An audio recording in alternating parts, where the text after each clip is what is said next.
Superstar Shakib Khan ও শবনম বুবলির বিয়ে হয়নি বলে বিস্ফোরক মন্তব্য করেছেন চলচ্চিত্র পরিচালক, প্রযোজক ও শাকিবের বন্ধু মোহাম্মদ ইকবাল। সম্প্রতি বাংলাদেশের একটি বেসরকারি টেলিভিশনের সাক্ষাৎকারে এমনটাই বলেছেন তিনি। সঙ্গে এও জানান, বুবলির অন্তঃসত্ত্বার খবরটিও জানতেন, গোপন রেখেছিলেন তিনি। আগেই বুবলি জানিয়েছেন শাকিবের সঙ্গে তার বিয়ে এবং সন্তান শেহজাদ খান বীরের জন্মের কথা।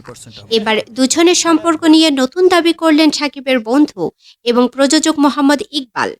ইকবাল বলেন, শাকিব খান ও বুবলির বিয়েই হয়নি। শাকিব নিজেই আমাকে একাধিকবার এই কথা বলেছেন।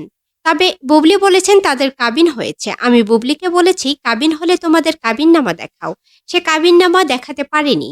বীর সিনেমার শুটিংয়ের কথা উল্লেখ করে ইকবাল বলেন, যখন বীর সিনেমার আইটেম গানের শুটিং হয় তখন আমি ক্যামেরাম্যানকে বলেছিলাম ক্যামেরাম্যান যেন বুবলির পেট পর্যন্ত না যায়, বুক থেকে মাথার উপরে থাকে। আসলে আমি সবই জানতাম, কিন্তু এসব নিয়ে কখনো কথা বলতাম না।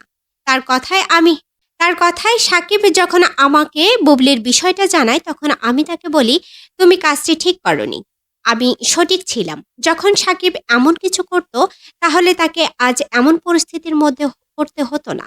উল্লেখ্য, সাকিব খানের হাত ধরেই অভিনয় জগতে পা রাখেন শবনম বুবলি, তাও একসঙ্গে দুটি সিনেমা দিয়ে 2016 সালে।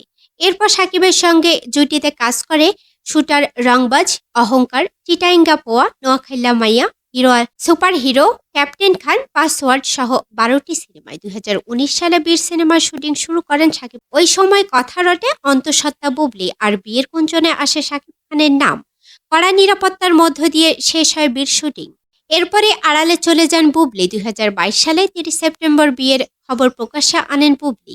জানান, 2018 সালে 20 জুলাই বিয়ে করেন সাকিব বুবলি। আর তাদের একমাত্র সন্তান শেহজাদ খান বীরের জন্ম 2020 সালের 21 মার্চ।